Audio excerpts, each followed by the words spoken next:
You learned very early how to be low maintenance, how not to cry too loudly, how not to ask twice, how not to need too much. You learned to sit with your feelings quietly, like they were something slightly shameful, something that might bother the room, if you let them show. No one explicitly told you that your emotions were a problem. They didn't have to. It was communicated in subtler ways, in distracted nods, in delayed responses, in adults who were physically present but emotionally unreachable. So you adapted. You became observant, self-contained, internally busy. You learned how to take care of yourself long before you were supposed to. And here is the paradox, the one that follows you into adulthood like a shadow you can't quite outrun. The very traits that helped you survive as a child are now the ones quietly starving you as an adult. Your independence looks like strength. Your emotional control looks like maturity. Your silence looks like resilience. But inside there is a persistent ache. A sense that something essential was never mirrored back to you. A feeling that even when people are close, you are still doing life alone. You don't feel abandoned in obvious ways. You feel unsupported in invisible ones. This is the psychology of a child who was emotionally neglected, and the lifelong pain of becoming someone who learned to need nothing, because no one was there to notice when you did. Emotional neglect is not what happened to you, it's what didn't happen. It is the chronic absence of emotional attunement, when caregivers fail to notice, validate, or respond to a child's inner world. No bruises, no dramatic stories, just a quiet emotional vacuum. Psychologically, this kind of environment forces the child into a premature form of self-regulation. One key concept here is avoidant attachment. When a child repeatedly experiences emotional bids being ignored or minimized, the nervous system adapts by shutting down the expectation of connection.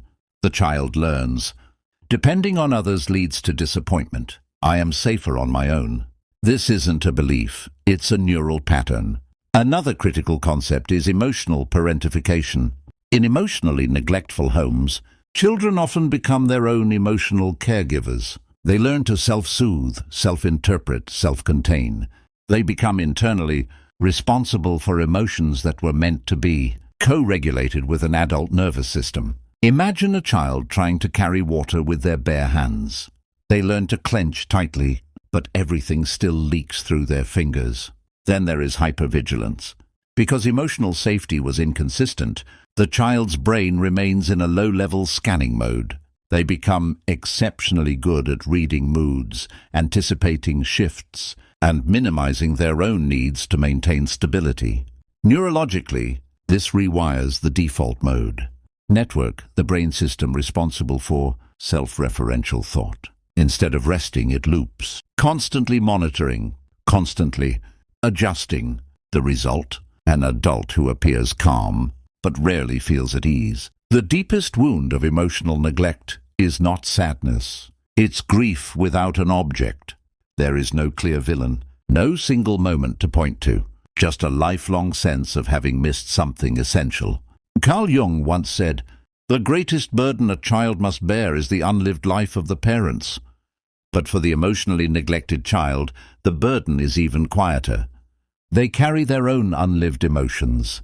They sacrifice authenticity for belonging, needs for neutrality, longing for self-sufficiency. The core fear driving this pattern is not rejection. It is the fear of being a burden. So you hesitate before sharing. You downplay your struggles. You say, "I'm fine," even when you're unraveling internally. Rest feels undeserved. Asking feels unsafe. Receiving feels unfamiliar. Even joy can feel destabilizing, because no one taught you how to be emotionally held while experiencing it. Simple moments become complex. You want closeness but tense when it arrives. You crave understanding but struggle to articulate what hurts. You desire love but feel exposed when seen. This is the invisible grief. Not mourning what was lost, but mourning what was never formed. Emotional neglect does not disappear with age. It disguises itself as personality. But these are coping strategies, not identity. You might recognize yourself in these adult patterns. You are radically independent. You struggle to ask for help even when overwhelmed. Needing others feels like failure. You minimize your emotions. You intellectualize pain.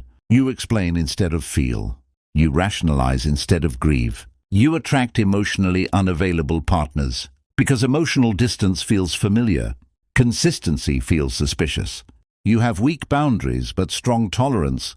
You endure instead of assert. You adapt instead of express. You feel lonely even in relationships because no one is meeting needs you never learned to name. You feel responsible for emotional stability. You manage the room. You regulate others. You rarely let yourself fall apart. The first step toward healing is not changing behavior. It is witnessing the pattern without shaming it. Saying, "This makes sense. This protected me. This is not a flaw." Unlearning begins when you stop gaslighting your own pain. When you acknowledge that emotional neglect was real, even if it was quiet, even if it was unintentional, even if others had it worse. Healing from emotional neglect is not about becoming dependent. It is about becoming relationally safe with others and with yourself. One powerful approach is inner child reparenting. This means consciously offering yourself what was missing: validation, patience, emotional permission. You learn to sit with feelings instead of suppressing them, to name needs without apology, to practice receiving without guilt. Another path is shadow work, integrating the parts of you that learn to disappear. The needy part, the angry part, the longing part.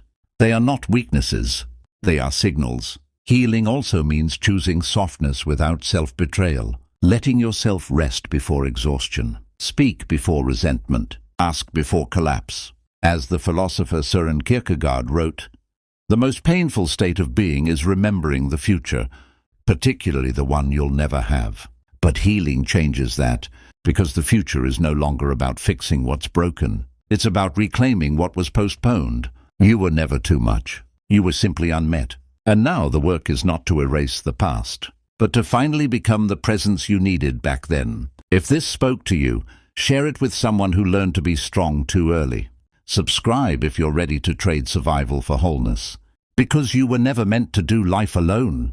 You just learned how to.